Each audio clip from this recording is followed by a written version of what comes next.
Okay. Hello. Hi, everybody. Welcome. I'm very excited to be presenting this webinar. We do have live interpretation. Nous allons l'interprétation en français.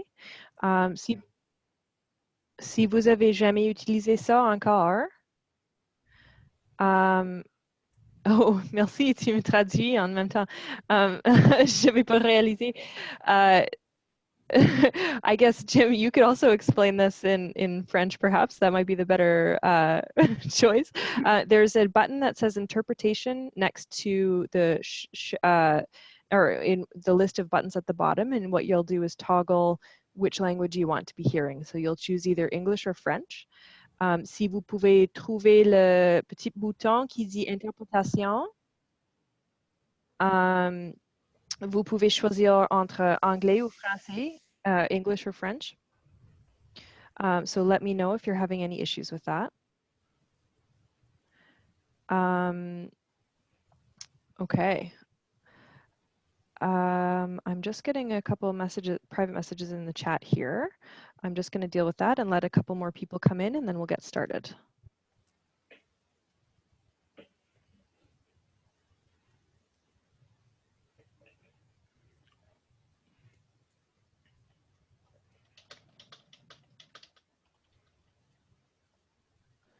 Okay.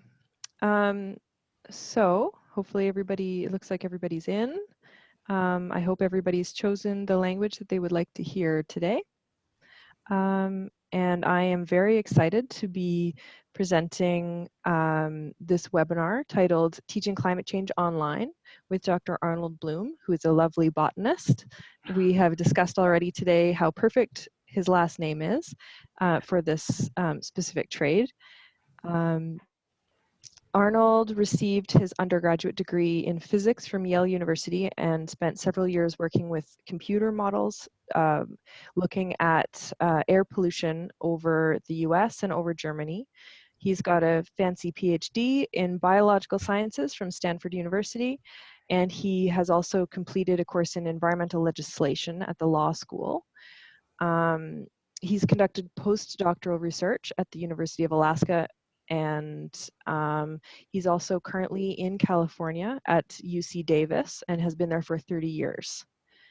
I'm excited to be introducing him to give us this webinar on teaching during the pandemic, which is still something very new to many of us, probably all of us actually. And if you would like to ask any questions during this, please feel free to either use the raise your hand button or you can type into the chat. You are welcome to interrupt partway through if you so desire, and we can pause, or you can wait until the end to ask questions there. So without further ado, I'm going to hand the floor over to Arnold. Great. It's a pleasure to be here, and it's a pleasure to learn to speak French so effortlessly. Something on my bucket list that I've never had a chance, but courtesy of James, I will be able to do that. I'm going to give, today, I'm going to go over a number of topics. I think it'll take me only about 40 minutes, and since we have about 50 minutes left, I'll at least leave 10 minutes for discussion, for questions. So don't panic if you something comes up, and you will have time to talk about it. So,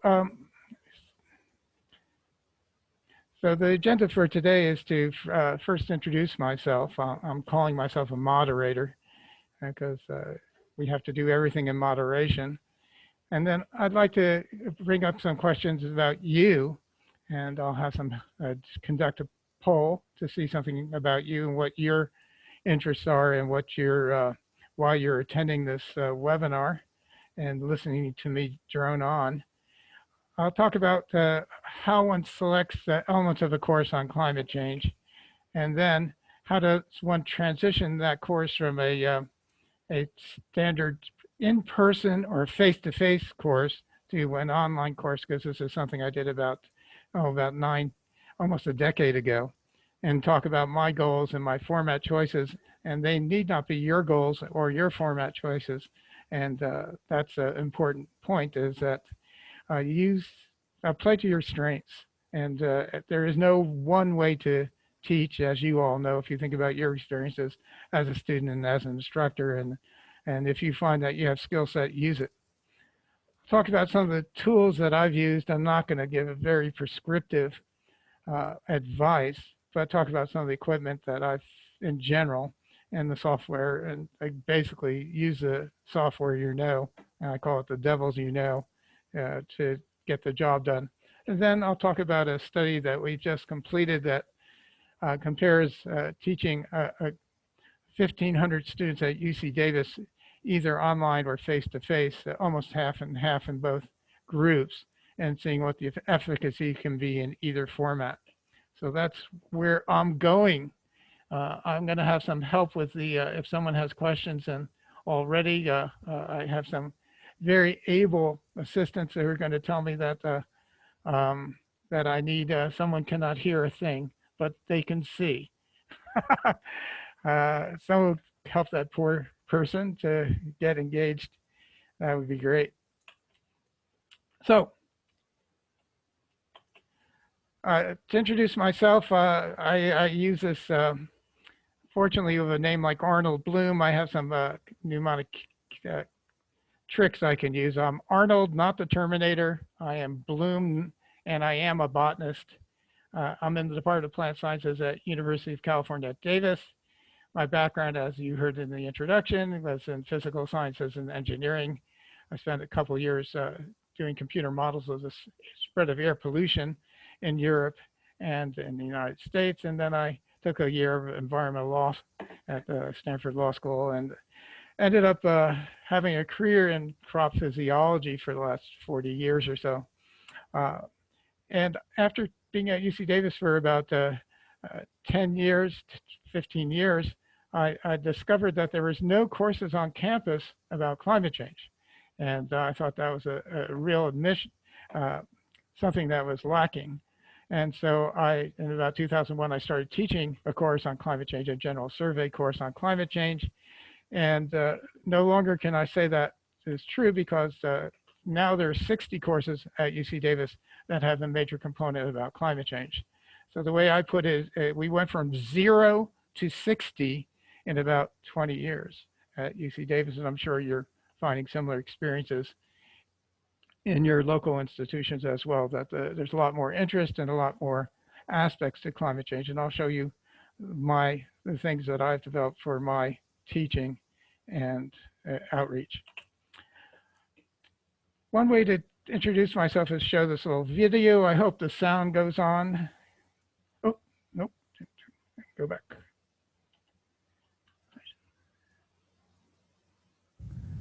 I imagine some of you are disappointed that your instructor is not Al Gore. But consider this: would you rather take a course from a politician named Gore or a course from a botanist named Bloom? Perhaps it's better that I not know your answer. I hope everybody heard that. You can give me a thumbs up if you did. I don't think that required translation. Maybe it did. So now I'd like to turn to you, and why are you here, and what are your interests? How many of you have taken or taught a course about climate change? Have you taken an online course previously? I think this is a question that more people can say affirmatively they've taken an online course because of the response that we've been forced to take on terms of COVID. And how many of you have taken an online course about climate change? Could we have a poll? Maybe I can do the polls here. I see. Okay. There should be on your screen a poll where if you have previously taught a course on online or hybrid face-to-face course, and could you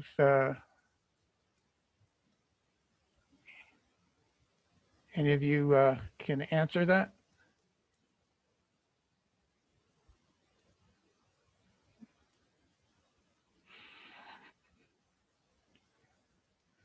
And then the results are coming in. We have 6 people. out of 8. I guess we have 2 shy people who are not going to. It turns out we're split half and half. Some people have taught online or hybrid courses that on, and half have not. So that's pretty good. So you should be able to see share the results. There we are. I'll have some other polling in just a moment. So if you like polling, we'll be doing that. This is an election time in the United States, so we're into polling. Now, the question I have, if you have taken or taught courses in those formats, how did your experiences differ from in-person courses or courses on other subjects? And it'd be nice at the end if we should have time to share some of those experiences, and that's what I hope to do.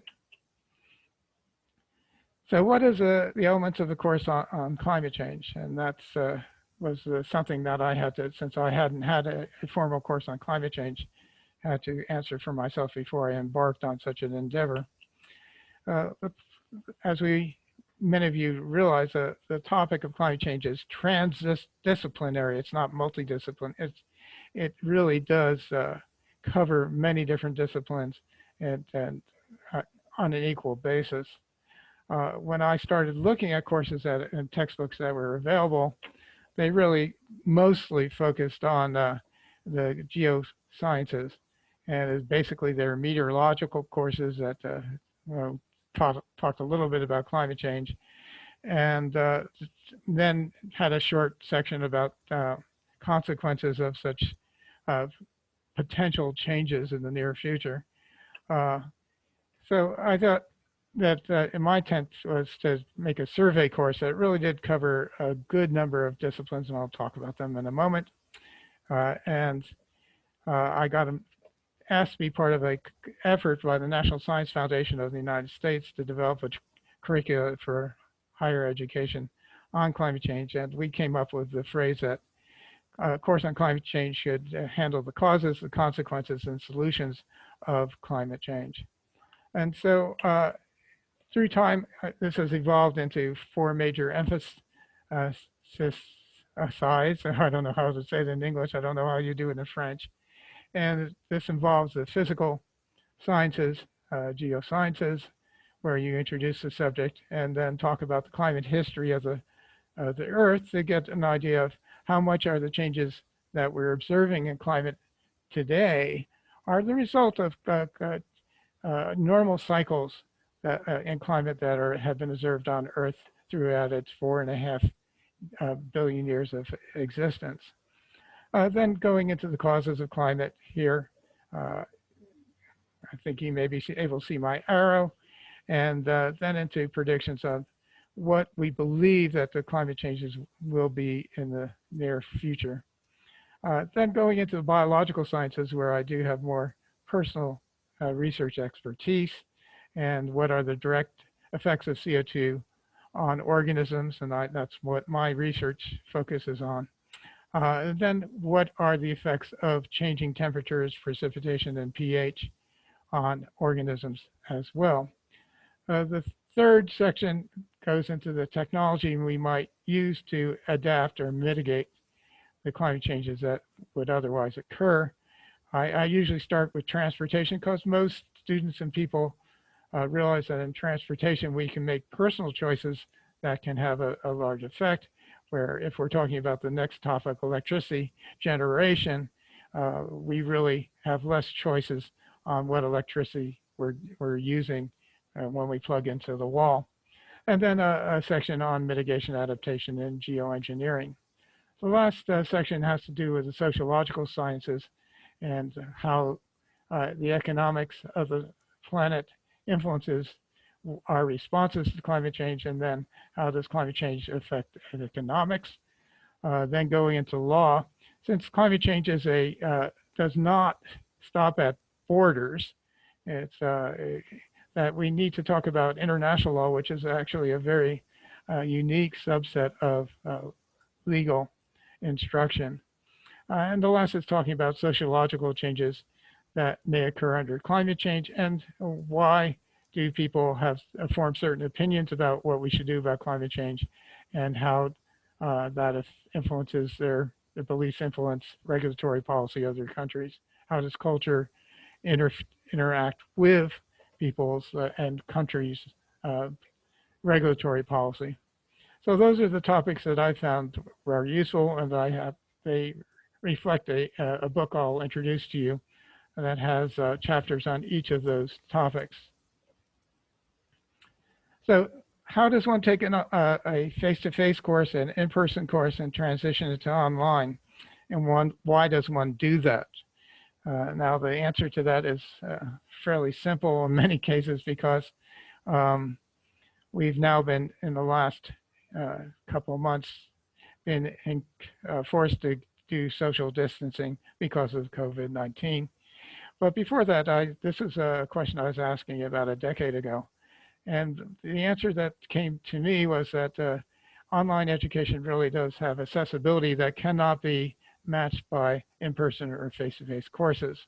And in fact, this course that I'm introducing to you has been taught with my assistants in worldwide, in Vietnam, in Pakistan, in Israel, in Iran, and in Vietnam. I don't know if I mentioned that at all, and in Colombia.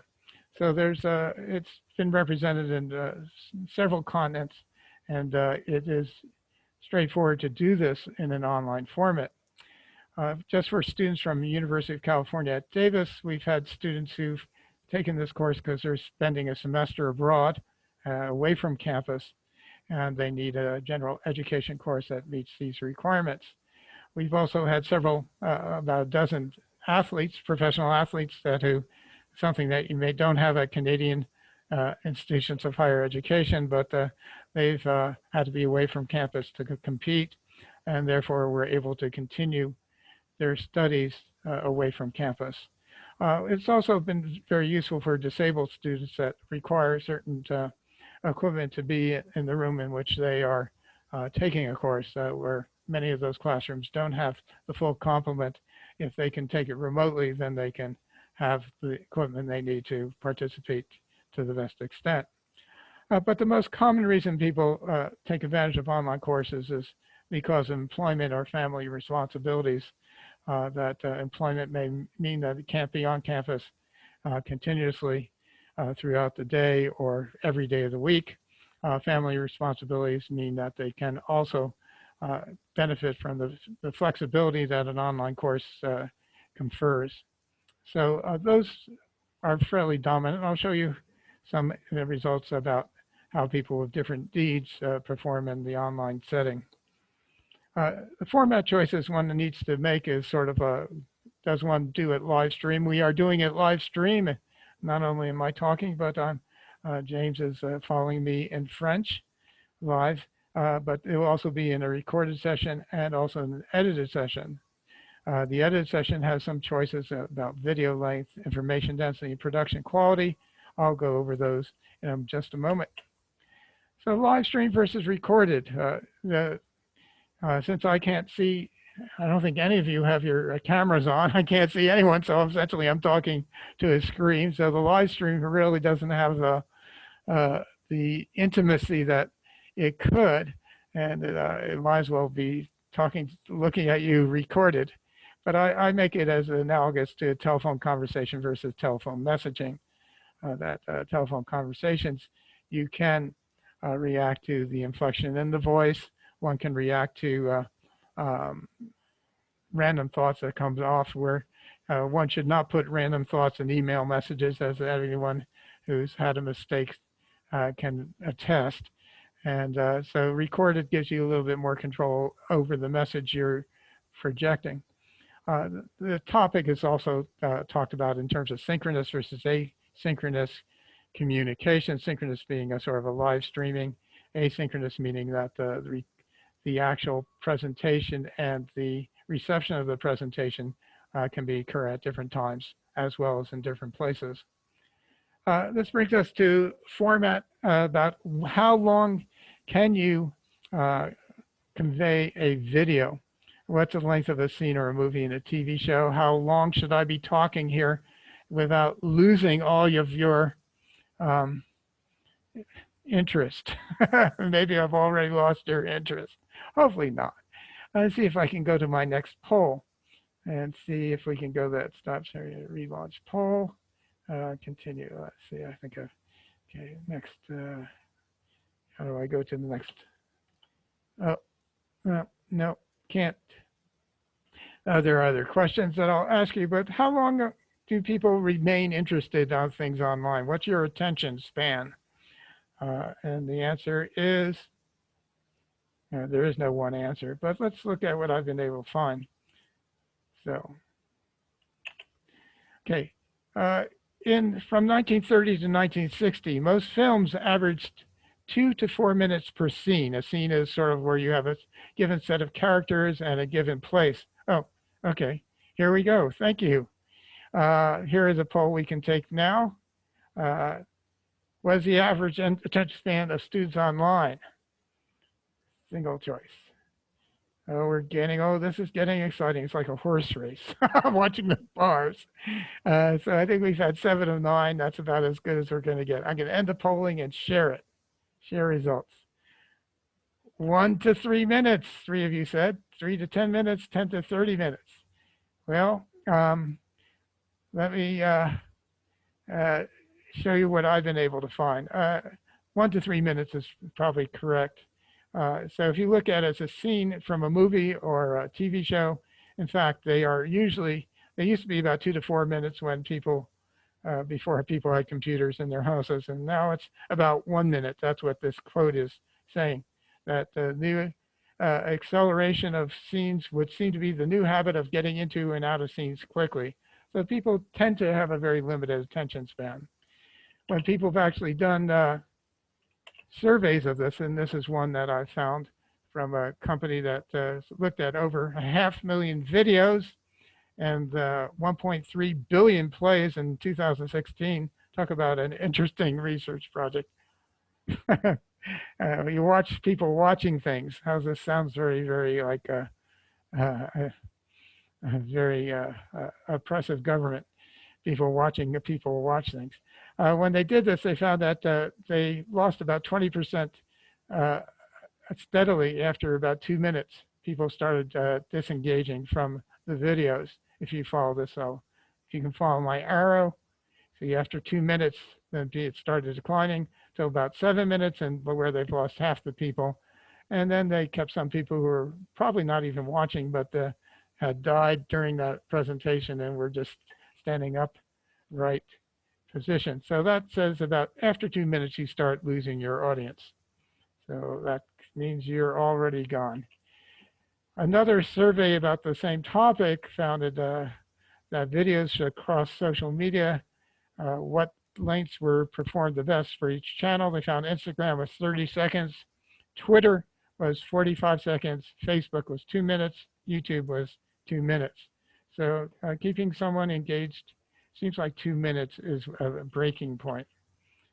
I'm going to show you how much information you can get 2 minutes with a video I had. I figured this, since this was in French, I'd talk about Napoleon. No, I don't. But that's a picture of Napoleon, and here's my little video that's 2 minutes long. Let's see if I can go. Some of you may recognize this portrait of Napoleon. Napoleon invaded Russia in 1812. This chart, often judged the most impressive of all time, tells the story of this invasion from the French perspective. Shown is a map of Western Russia with the path of the French advance in brown and the retreat in black. The width of the path and the numbers indicate the size of the French army at various locations.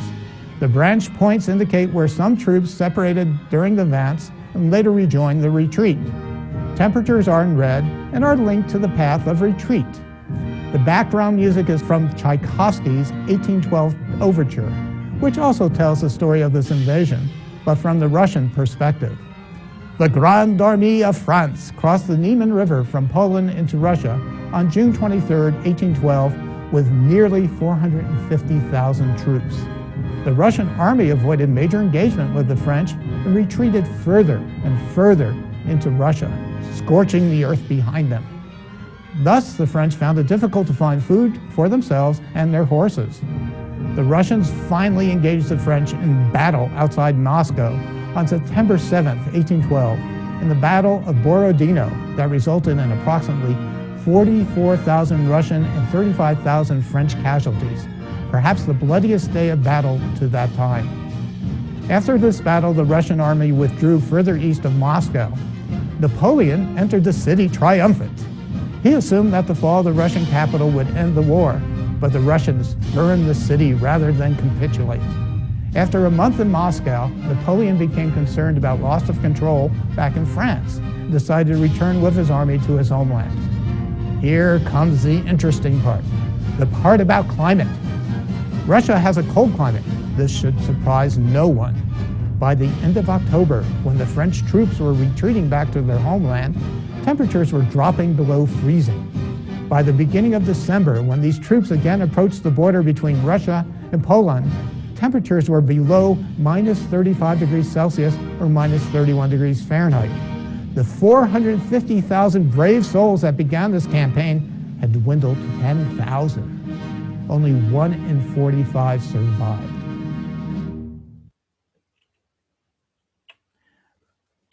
So this brings us to the advantages of doing something with recorded video, and that the information density of an online video I find is much higher than an in-person lecture. So if to cover the material in an in-person lecture takes 50 minutes or an hour, I find that in a video one can cover the same material in as much depth in about 20 minutes. So it's over twice as fast to get across the same sorts of concepts. And the advantage to the students is that if you go over certain aspects too quickly, it can be stopped, replayed, slowed up, or sped up.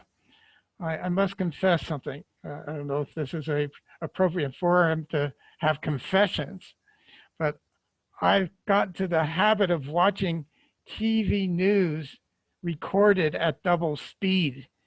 So it doesn't hurt as much when it goes twice as fast, and I can follow it quite quickly. Also, you can have closed captioning. I watch movies with the closed captioning on, even when they're in English. I find that helps, particularly if there are accents that are strange, like watching the BBC. Also, having musical accompany in a live lecture seems really strange. But the reason that is included in most movies and TV shows is that the music can reinforce the message. So I hope that the video I showed you, it did reinforce the message that climate is important and that one ignores it at one's own peril. The other thing with that, in a recorded video, you can change background images very rapidly without having the audience suffer whiplash. If you were to do that in live lectures, the students would be picking up their pencils or pens and trying to take notes, and would be just having their heads turned around too quickly. But with a video, they can replay it if they need to, but if they don't, they can cover the same material much more quickly. I generally have the lectures 3-minute video segments joined by quizzes. I use Adobe Captivate. I would not recommend it, but I use it. Short videos from other sources, data manipulations, and summaries of other major points. I'll show you an example of this when I introduce the book that I have developed. Now, this brings us into, do you have to mimic Hollywood? That is, what does the production quality have to be for the videos that you might use in an online course? And the most important thing is that you get the material done. That if it's not done, it doesn't matter how good looking it is, because nobody will be able to watch it. And in fact, that if it is too slick, if it's too Hollywood, it loses authenticity. And they don't believe that. It's the students think they're watching a commercial and they tune out just like they would with any other commercial. So if it's you and it's personal, then they can actually relate to it. They can they get used to your style and find it comforting. The illustrations that you use in a video should be high resolution, but in fact, the thumbnails of the person are actually better in low resolution. And as I always say, that I have a face made for radio, and the lower the resolution for my image on the screen, the better it is. But please do not try to save money or time by using a bad microphone. Sound quality is, people are much more critical about the sound quality than the video quality. And use a good microphone. The microphones that you have on your laptop or your cameras are not adequate. And headsets with noise canceling microphones or a separate $20 microphone can really make a better experience for those who are watching your videos. Now, this is the bad news, and that's the production time. I spend about 2 to 3 hours per minute of video, which seems exorbitant, and it is. But then I have my nephew is a newscaster, has been a newscaster in San Francisco on the major networks. And he spends about 2 to 3 hours per minute of video that for his nightly reports. Now, certain organizations, many of you may be familiar with Khan Academy, have a very strict formula, and they say they can generate a minute of video with only 2 to 3 minutes of production time. I don't know how they do it. I do think it becomes very uninspiring after a while. Some of it's okay, but I think you need to devote a lot more time to it than 2 to 3 minutes. So, what tools can you use? We're back to our line here. I assume you're still there, all 6 of you or 7 of you. What tools can you use? What equipment do you need? And what software might you use? The equipment you need, it turns out to be something that's become very difficult to obtain. That is, with the sudden shift to online learning, headsets and webcams have become very difficult to obtain. As I said, the headsets, you can use your phone for the earphones, but get a good microphone. Webcams, since you're going to be projected in low resolution and you can use high resolution, like in Zoom, the recordings of Zoom, the screen that you're sharing is at high resolution and your thumbnail is at low resolution. So the webcam on your laptop could be perfectly adequate for that sort of thing. So don't get too equipment obsessed. Software, I really advocate that you pick the software that is supported by your institution. That is, if they have a site license for Microsoft Office, if they have a site license for Adobe Creative Suite, use those. If they have a site license for Camtasia, use that. Because the fact they have a site license means they'll probably have support for that. And the problems that you'll invariably encounter can be better solved by someone who has experience with the software that you're using. You can record with PowerPoint. You can have slides and audio track. It's not great, but it's something that you may already know. Webinar Zoom, I do live stream all my lectures and record them with Zoom. Now we used to use Adobe Connect and WebEx before that. They all have their quirks, but if you're doing it for a group, as I'm doing it here, having a co-pilot can be very helpful. That is, I have the very Somi and Sarabi are helping, and James doing the. So I have the support team I'm having here is wonderful, and that can be helpful. It can be if you have a large class, it's having a TA watch what you're doing and help with the chat boxes and the technical problems of the people who are trying to sign up is really valuable and necessary. If you try to do breakout rooms, you will invariably get some problems. So if it screws up, you're normal. If it works, you're exceptional. So don't worry about it. Some things with Zoom rooms and breakout rooms in Zoom, you cannot record all the individual breakout rooms. And then pre-assigning participants to the rooms is, you have to have a class list. You can't do it just ad hoc. You can, but it's very difficult to do on the fly. Having this presentation stream live is quite easily done, and you can also record it, and so you get both products with the same amount of effort.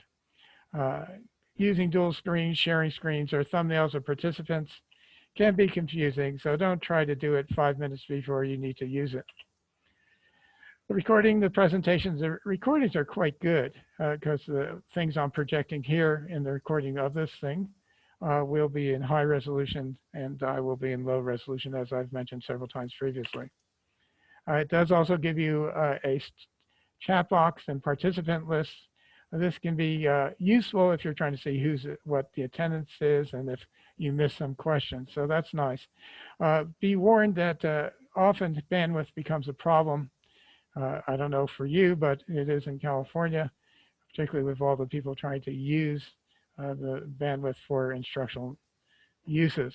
And so if you get cut off, then the chat box can disappear and the participant list can be broken to many pieces. So it is by no means as certain as if you have all the help I'm getting today. Other things about software, most learning management systems on my campus is using Canvas. A lot of people are using Blackboard. There's a couple others that are available. They usually allow you to store videos, but it's not a lot of video. The storage is so limited, and video storage is so consuming that it really is not a good option. So the other thing that I've had a lot of problems with is online proctoring. My campus, my colleagues, dear colleagues at UC Davis, may they rest in peace, were very afraid of cheating with online testing. And in fact, they blocked me from using it for about 8 years. Finally, they said, okay, and then nobody would pay for it. And it's about $15 to $25 per exam. So it's very expensive. They did finally allow it, and we're going to pay for it. And then some people said, well, they're going to cheat. Students are going to cheat no matter what you do. And we've had lots of discussions about how to deal with testing and evaluations for large classes, and there's no good answer. In fact, I think the people who study such issues have come to the conclusion that tests are no good, like the SAT, the ACT in the United States. They're not good anyway, so why shouldn't do evaluations via tests? So it's an open question, and maybe you have some insights you could share with us at the end of the talk today. My campus did enlist a video server. It's a public domain software called coauthored, and we get unlimited storage, and the playback engine is quite fine. It has a rudimentary lecture capture and captioning, meaning it will make mistakes like Alexi, and everyone else is probably worse than Alexi. But then you can go back and edit it and have closed captioning on your videos. How nice, how great that can be. The editing capabilities are quite crude, but they're getting better. If you want to do interactive quizzes, you can do Captivate or Play Pause It. You'll have to see if you want to expand in that direction. I do advocate using a sophisticated editing capacities like Adobe Creative Cloud. I buy it on Black Friday for $100, $180 per year subscription. Otherwise, it's about $240. If you do it as a non-educator, it's about double that price. Many institutions, like my son is a student at University of Utah, they have a site license for every student there. University of California at Berkeley buys a site license. My campus buys nothing for anyone, and so I have to put it out of my own pocket. But if you do go that route, you will get professional capability, meaning you'll be struggling with a lot. Then you might want to turn into some of the online videos. I use those used to be called lynda.com. Actually, there was a person called Linda, and she was the roommate of a close personal friend, and she sold this company for $1.5 billion. So, and to LinkedIn Learning. So Linda has become LinkedIn Learning. Adobe has some videos that are getting better. You can look at them as well. I want to also talk about textbooks, because I decided finally that I had a printed textbook that the publisher was getting $100 per copy, and I was getting $5, and the students were paying $105. I thought that was not really fair, so I took my book and made it an electronic book. And let me see if I can stop sharing and start sharing something else. Let me see. Share screen. Here we go.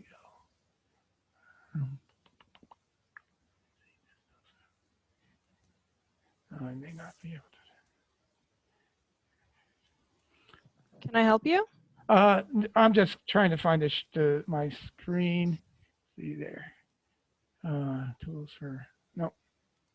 I think I can go here. Let me see if that will do it. Okay. Yeah, everybody seeing an introduction to global climate change in the middle of the desert? Anybody alive? Yes. Thank you, Ainsley. Okay, so this is the first chapter of this online book that's been free. Everybody talks to them. Let me show you what you can do with an ebook. One thing is that we find that, I'll show you data in a moment, that people are using phones, they're using tablets, and so getting a format that will work both for a desktop and these electronic media is somewhat challenging. I'll show you what I've done to try to address that. So I have very big type. Everybody talks about the weather, nobody does anything about it. And then when I get into figures, that's where you really get into problems with a small screen. So I hated that, and I hated trying to separate out, with your fingers, pull it apart, and then having terrible resolution. So in this book, which is available to you online, if you click on any figure, it expands at high resolution to the whole screen. I hope you're seeing that. Ainsley, can you see that? You can give me a thumbs up, maybe? No. Okay. But if you click it again, it contracts and you can read the text. The other thing that is nice is that for most figures, I have a video. Let me see if I can play this as a picture of the Hurricane Katrina in 2005, before it.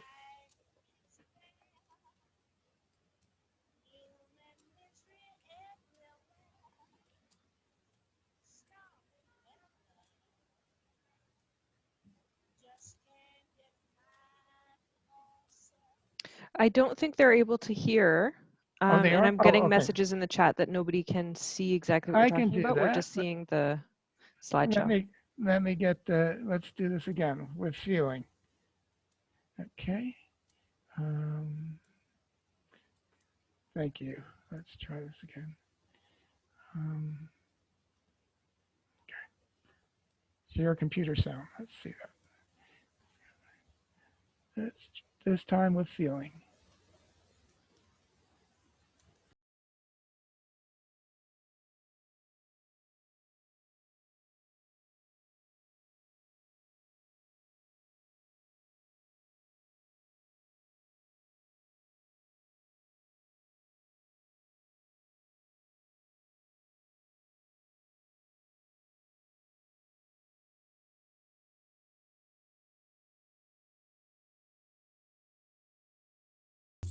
Thank you.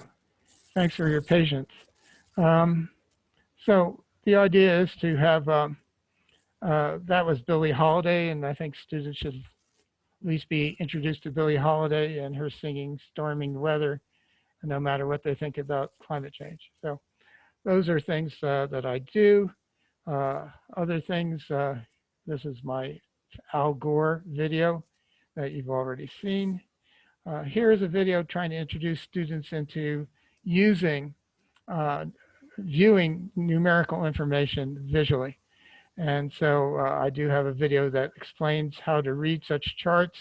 But I also have, if you click on this one, it gives you allows you to manipulate the data. So if you look at want to see the typical pattern of precipitation over the month in Davis, California, you can see it's very uninteresting. This looks like the rainfall in New Brunswick this summer, huh?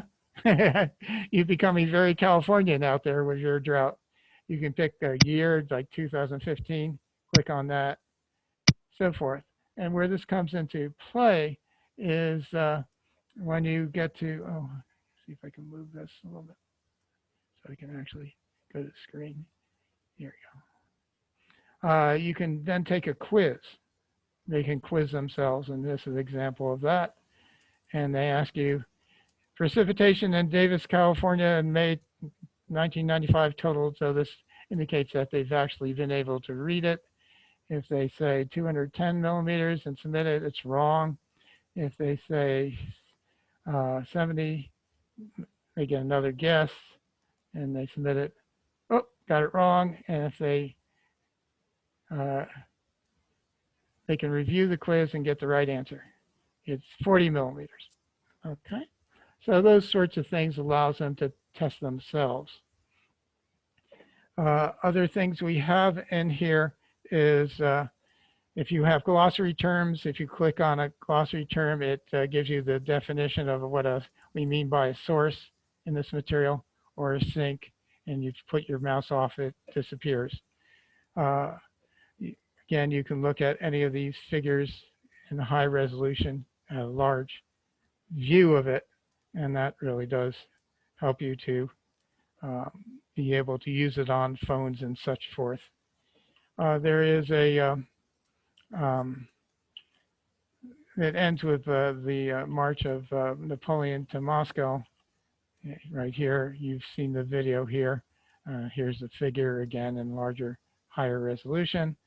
And at the end, there is a review questions that have about 20 questions about the chapter that they can quiz themselves, or you can quiz themselves, as well as review questions in print. So this has been used about for the last 3 years, and let me show you, let me see if I can go back.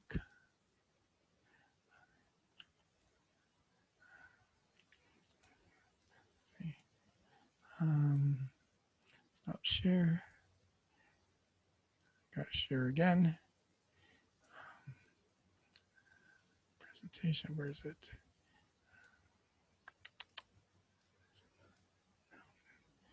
Screen. Let's see. Screen sharing.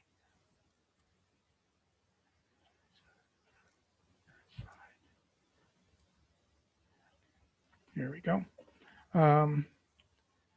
That in less than 3 years, there's been 52,000 views of the book. There's 16,000 readers, more than 16,000 readers that have multiple views of the book. They spend about 10 minutes average read time, and a total of about 8,500 hours reading time. And I have no idea who these people are, because I don't make people register to actually use the book. I find myself that if I have to register for something, I don't do it. So I said, okay, it's there for the taking, and I can see that people are using it, and that's good. My colleagues don't. That 93% of the people using it are using desktop computers, 2% are using tablets, 5% are using mobile.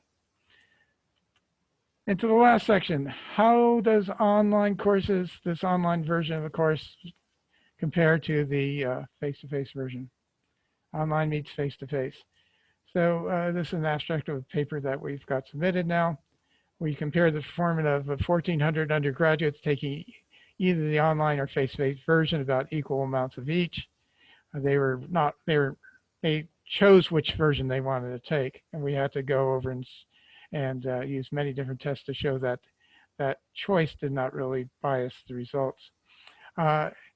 So this was a 7-year period. Women, seniors, English language learners disproportionately chose to enroll on the online version, even after correcting for the effect of students at demographic groups. Students in the online version scored an average of 1.3% lower. That is, they did worse in the online version on a scale of 0 to 100, and participated in, and this seemed to be largely the result of them not attending the online discussion sections versus the people in the face-to-face discussions actually attended those to a greater degree. So they missed about 3 of the discussion sections on average, no, 2 of them. And that meant they did more poorly on those things that depended on those discussion sections. But students indicated they chose the online version of the course because of the ease of scheduling, and that a penalty of less than 1/4 of a letter grade must be a reasonable trade-off for these students. I'll show you some of the data per se in our analysis. we have here, I'll lead you through this. We did a course grade with the demographics, and we did various linear models. One that just had the intercept here is the average grade for the face-to-face version, and the number for online is the degree to which taking the online version led to a lower grade. So it went from 86 to about 83 with the online version if one only considered those two factors. If one added the variables of whether they had a mixed language at home or non-English at home, males, seniors, humanities, the humanities students did much worse than the STEM students because a lot of the material was STEM oriented, but it was not, it was somewhat surprising. We looked at how they did on things like the geosciences. They did fine. They had trouble with the biology. The humanities students had more trouble with the biology than they had trouble with the earth sciences. Maybe I just taught it at a higher level because I am a biologist, but that was significant. If we add all these things together, including their GPA, whether they were underrepresented minority, low income, or first generation, you get the values in this last column, model 3. You can see that GPA was a very important factor. Those that were good students did better in this course than those who were not good students overall.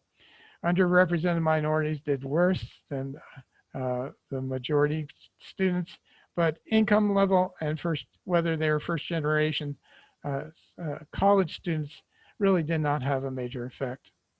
Gender had little effect, and seniors did worse than undergraduates. Actually, the freshmen did better than the sophomores, did better than the juniors, did better than the seniors. So clearly, the longer they're in college, the worse they do. No, they're just that this was a general ed course, and they spend more time on the courses that are in their majors than on this course. So that is my talk for today. You've suffered through it, and now I'd be delighted to address any questions that you may have. One question you may have is who funded this work, and it was National Science Foundation, and the University of California also kicked in some money as well, so that this was able to carry out this type of endeavor. Thank you. So I look forward to your responses and your experiences. I got at least 5 minutes.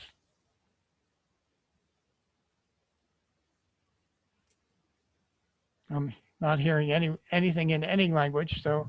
I don't know if anybody would like to unmute, please raise your hand or type in the chat and we can make that happen. So you guys are all shy. Is anyone out there shy? I should have a polling. Of course, that's a loaded question. Anyone who's shy is not going to raise their hand. So it's almost a contradiction in terms. Oh, you're thanking me. How nice of you all. Hello, everyone. I have a question for you. My name is Jamie Lynn. I'm from ACAP St. John. I am not a teacher, but I do climate adaptation planning. And so I thought this would be interesting as now a lot of our meetings are all online. Yeah. And so yeah, I'm just wondering if you have any tips. One of the biggest things we're running into a lot is confusion between adaptation and mitigation. And we've been using charts to kind of display both of those and what each means. But do you think a video would be more effective in that sense? I actually didn't really cover adaptation because adaptation in my mind is giving up, saying that we can't, there are certain changes that we can't do anything about. How do we deal with them? Or mitigation is an attempt to prevent things from getting worse. So I didn't want to admit that we would have to adapt, that we couldn't just mitigate it. So I do have a section of that in chapter 9 and try to explain that. But I think saying exactly how one's going to adapt is often talking about possibilities and probabilities, where mitigation, you can say, if we do this, this will cut greenhouse gas emissions by so much. And that it's a much more based on experience.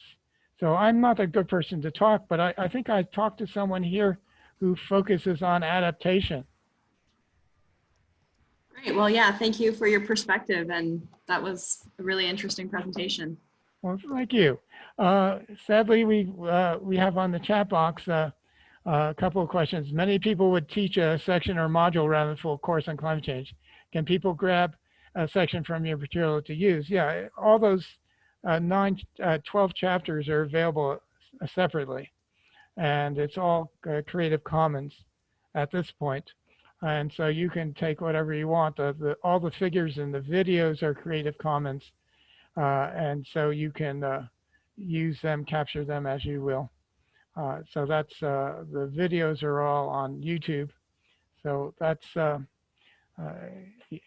feel free to do that. As I said, 52,000 people have done that. I don't know who they are, but I just hope I have it so you can't modify it without, you're not supposed to modify it because I don't want it to be used for purposes I didn't intend.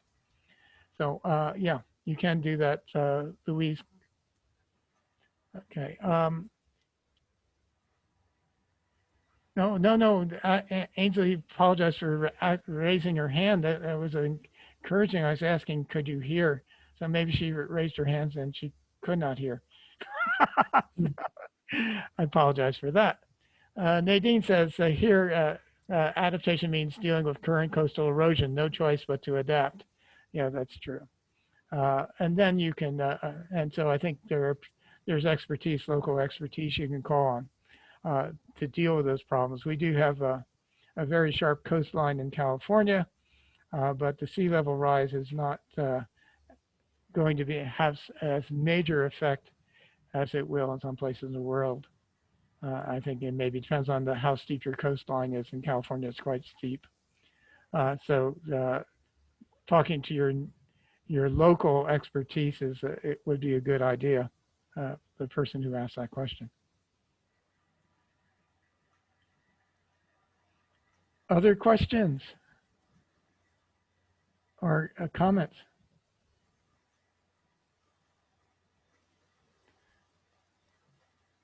Well, I thank you for your attention. It had to extend more than the 2 minutes that I know was natural to you. So you've been behaving unnaturally, I guess, abnormally by sitting here for a full hour, squandering a full hour with me, with Arnold Bloom. As my students say, that the nickname of this course is Doom and Gloom with Bloom. And so you've had a foretaste of that, what that means. Thank you.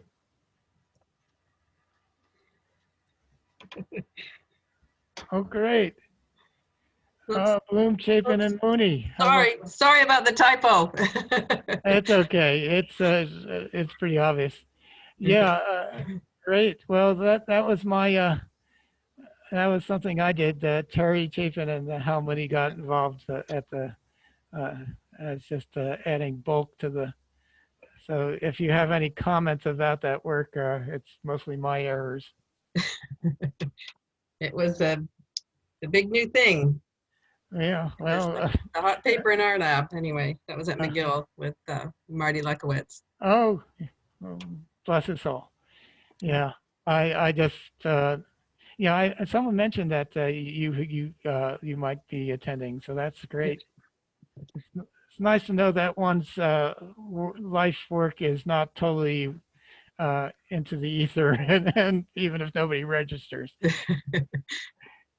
So again, I do find out that it's still very heavily cited. So that's good. It's nice. So what are you doing now, Nadine? Can I be so?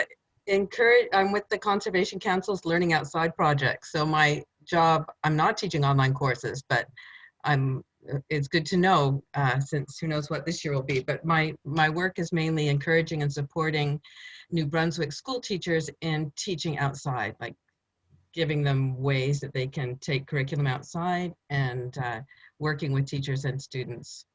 So usually, this year's going to be different, but my best days are running around with kids on nature trails and school playgrounds, talking about all things ecology and plants and animals and habitats and stuff like that. So That's great.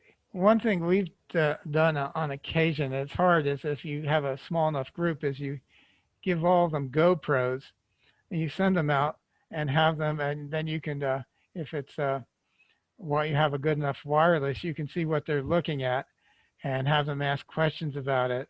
And then you can record it and then share that with the other students. And they just go wild with that. that's a good idea. You can keep social distancing, which is particularly tough with kids. Yeah. So, Yeah, we but have to it is, rethink this year. oh God, yeah, it is a general issue. Great, pleasure. Thanks for introducing yourself, Nadine. Okay, well, it's good to see you and hear you. Thank you so much, everybody. We'll be sending out an email when the webinar is online, and you can review that later on. Good. Thank you. It's been a pleasure interacting with you to the extent I've been able to. I assume there are faces behind the names on the screen, but Yeah, and I wish lots of rain for California and the whole West Coast. well, I hear you're in a drought there too, so Yeah, we don't have major forest fires though, so. don't mention that word. No, It may set off a spark just thinking about it. sorry. Well, it gets a little bit, as I say, we have the four horsemen of the apocalypse here in California. We have a national election, we have COVID, we have record high temperatures, we have forest fires. So it's those four horsemen are really kind of putting a drag on the people's spirits. So it's nice to talk to you people from across the continent. Yeah, hang in there. You too. Thanks for introducing yourself. Okay. Bye-bye. Bye-bye now.